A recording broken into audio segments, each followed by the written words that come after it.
You're listening to Moon Monkey. On this episode, I'll be talking about Sleepless, directed by Barenboe Odar. So, the film stars Jamie Foxx as a cop, Vincent Downs, and in the beginning of the film, we see him and his partner, who's played by T.I., the rapper, stealing 25 kilos of cocaine from a gang. So straight away you're wondering, is he a crooked cop? Is he why has he done this? Things get complicated for this character when the casino owner who the cocaine was meant to be going to kidnaps his son and calls him to say, you can have your son back, but I need you to deliver the cocaine to my casino. So anyway, Vincent takes the cocaine to the casino, and pretty soon he's caught up in a whole crossfire between gang members, the casino owner. There's an internal affairs investigation going on into crooked cops in the department. This is all taking place in Las Vegas, so that's the kind of film that you might expect, is like the dirty cop being investigated type film. I'll get into spoilers a little later on, but it's fair to say this wasn't at all what I expected going into the film. From the trailer, I thought this was just going to be a straightforward Taken or John Wick style thriller with a kind of revenge plot. The trailer plays really heavily on the fact that his son's been taken and he's going to go after the people who kidnapped him. The film seems to get bored of this premise about halfway through and then starts going on about, like I say, the internal affairs, corrupt cop storyline, which I thought was a really weird choice. I actually found out this film was based on a French film, I believe, called White Knight. I haven't seen that film, so I've no idea if that film's better than this one, but hopefully. I would feel sorry for the French that had to watch it. So anyway, the film just gets really confused because you're thinking, am I supposed to be interested in this story about the kidnapping? Am I supposed to be getting involved with the story about who's the corrupt cop and trying to guess who that is? Is it about busting the drugs gang? All these things are kind of mixed in, and you would think it would make it interesting, but it just seems to distract you because it's constantly cutting between these various storylines and you can't really get involved with any of them. It doesn't really set up characters in a way that you care what's happening to them. You just feel as though you're waiting to see how it all turns out. You're not really interested as it's going on. So yeah, it's only 90 minutes long, but it just feels much longer because most of the way through there's no real tension built up. It's like the Alfred Hitchcock thing of show the bomb under the table at the beginning and then people will be guessing all the way through. With this film, they don't really... I mean, she mentions there's corrupt cops near the beginning of the film. The woman who's investigating the corrupt cops, she does mention that early on, but it doesn't really come into play until partway through. Well, I guess it does early on, but it's kind of, they'll set something up and then finish that story straight after, like nothing's ever set up. And in terms of the story, the kidnapping, again, I'll get onto that later on, but the way that they did it was just really odd because half the time his son's in no danger at all. There's times when he even gets his son back and then he gets kidnapped again. And a lot of time his son's just hanging around waiting for him to finish his job. I mean, it's just a really weird how it was put together. And you would think like it's really hard to mess this kind of film up. If you've seen Taken, which the film obviously kind of, takes a lot of inspiration from that, or John Wick, I mean, these kind of films are not hard to do. You basically have either someone's killed or kidnapped at the beginning, and the protagonist goes after the gang who did it. That's it. It's not difficult, but this film somehow managed to mess that up. On a technical level with the film, I had a few issues.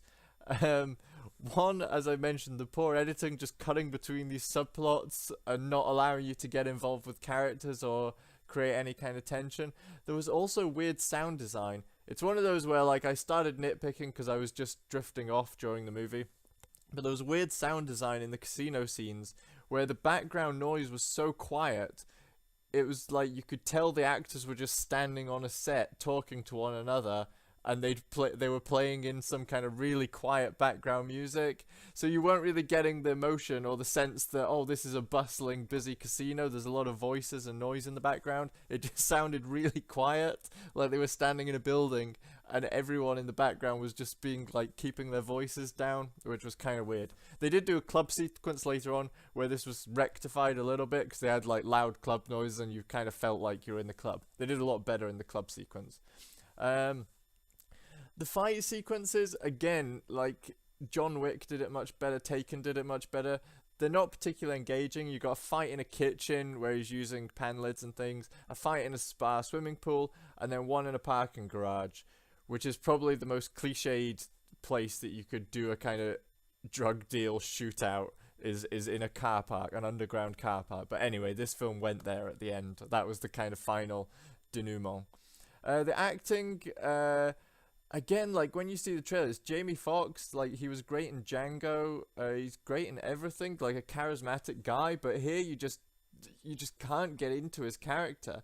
I did find it kind of interesting that they were going with the crooked cop element at the beginning of the film, because I thought, oh, that's interesting. You've set up a protagonist who's obviously a bad guy, like he's stealing the drugs. He's like a crooked cop, and we're going to follow this guy, but something bad's going to happen to him, and it sets up a kind of, you obviously care for him because his son's missing, but at the same time, he's a bad guy. But you never really got engaged with this character in the way that you should have. There were also a lot of stupid moments in the film, just downright silly. One of these was the internal affairs woman who's chasing Jamie Foxx's character. He's in an elevator. He's wearing a kind of janitor's uniform that he's stolen, and she literally looks straight at him, but he looks down, so his peaked cap's covering his face. And then as the doors close, he kind of looks up, which was silly in itself. It's like, surely she notices the guy. Like, surely she can recognize the guy, even though the top of his head's covered. Anyway, she waits and watches the elevator go up to the, like, 27th floor or whatever it is, 28th floor, and then gets in the next elevator to him and punches in the floor to kind of follow him. Now, the chance of catching someone doing this, when he could literally, he could either just do what he does, which is run down the stairwell, or just get back in the elevator and move to a different floor. There's almost no chance of catching someone doing this. But anyway, it's like people just making silly decisions like that, like police officers, and like things don't seem to make sense. There was another scene in the bathroom where there's a really tall guy who's like looking after the people in the bathroom, and he just like, he says, "Oh, I need your help." And then he's like, "Oh, I'll give you this watch. It was my father's watch." I just didn't get it. Like, half the time it seemed as though they were just writing this script as they were filming it, and just like made no sense. They were just like, "Oh, just think of something. Have him give him something, whatever he's got on him. It'll be okay." The other thing is, like, they're watching drug deals going on in the hotel, but like she doesn't bother calling backup or calling the police station and saying, "Look, surround this building. Like, everyone we need is right here with the drugs. Like, we've pretty much caught them." But no, it's always that kind of, no, I've got to do it myself because it makes it more interesting because I'm by myself. Again, with the fight sequences, they're doing like high kicks and judo holds. And it just, to me, it didn't seem like the kind of thing that those police officers would do. They didn't have the Taken style brutal fist fights, or even John Wick style. They were just doing really kind of outrageous style of fighting, which, didn't really fit. But again, this is all nitpicking, I guess. Script was really cliched. A part of the plot featured a mix-up with, he'd hidden the case somewhere, and then someone took the case, so when he went back to look for it, it wasn't there. Now, I'm pretty sure this is a similar plot that was in Police Academy 5, Mission Miami Beach, where they get the cases mixed up. There were a lot of things in this that could have easily been in a comedy movie, just the kind of, misunderstandings that went on that were just kind of hilarious, but they were playing kind of thriller style music, so you're supposed to think it's tense, but it was just making me laugh because it was so stupid what was happening. Same thing, like in another sequence, he's like going through the hotel, looks forward, the internal affairs woman was before him, looks back, there's like the big heavy guy behind him who's coming after him, and it's like, wah, wah, wah. It's like, what's he gonna do? Like, nothing was setting up tension because it was just too kind of stupid and laughable. I'm gonna go into spoilers here. I wouldn't advise you see this movie, but so it doesn't really matter. Just listen to this instead. So yeah, the end of the film, it turns out that Jamie Foxx's character is a straight shooting cop. That he was working undercover for 2 years trying to bust his drugs gang, and that's why he stole this cocaine. But then you're thinking back, also, like, the reason why he didn't tell anyone is his partner. He also knew that his partner was bent, and he's trying to bring his partner down, who's been his friend for 20 years. Like, a lot of things just didn't make sense, like why he wasn't telling other internal affairs people. It was so much like he doesn't trust anybody, but that's what was causing all the misunderstanding. That's what I mean about it being like a comedy, because it was just misunderstandings all the time. So then it turns out that there's two internal affairs officers. There's a woman and a man, and it turns out the man is the guy who's crooked, and he's working for the gangsters. Almost everyone ends up dead at the end of the film, except for Jamie Foxx and the good internal affairs woman. Again, like, I thought they were going to go with an interesting ending, which, like, the bad guys get away. But I suppose that would have been, yeah, just another layer of ludicrous, ludicrous twist at the end there. But yeah, anyway, like I say, the setup for the first part was interesting, with like the rogue cop with a difficult choice, because it's like a nuanced character. But then having him be a good cop at the end kind of takes away the originality, because it's essentially just any other cop movie. It also makes you wonder why he was being such an asshole to them at the beginning, like kicking over evidence signs and just being really rude. It's like, it's like, I don't know why you would draw attention to yourself and almost get yourself busted by internal affairs while doing this undercover operation yourself. It's like your behavior isn't really helping you. Like, you should be trying to keep a low cover or just act like a regular cop. They was just really weird anyway.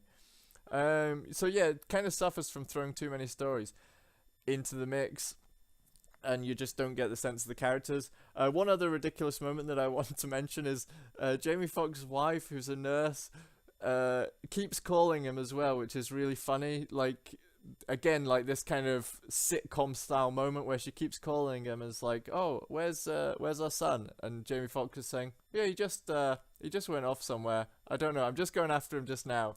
And it's this kind of comedy which doesn't really fit in the tone of a thriller. Like in Taken, when his daughter gets taken, it's set up at the beginning, and the mother knows she's in danger, the father knows she's in danger, and you have to go after him, and the audience is kind of heart in their mouth. I hope nothing terrible happens to this girl, because she's in real danger here.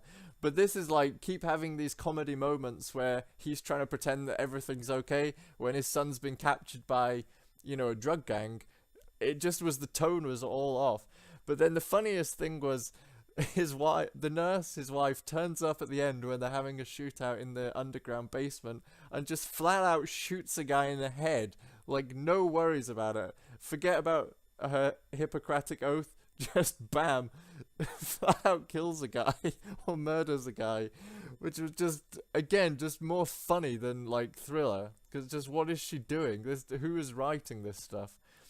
And then the very last scene, the kind of icing on the cake of this thing, was they had the nerve to set up a sequel as though they thought, yeah, this film's such a strong plot and such a kind of likable or interesting character. Yeah, plenty of room for a sequel here. So you have the main villain's been killed, and he's the son of like his father's the big kind of drug kingpin here.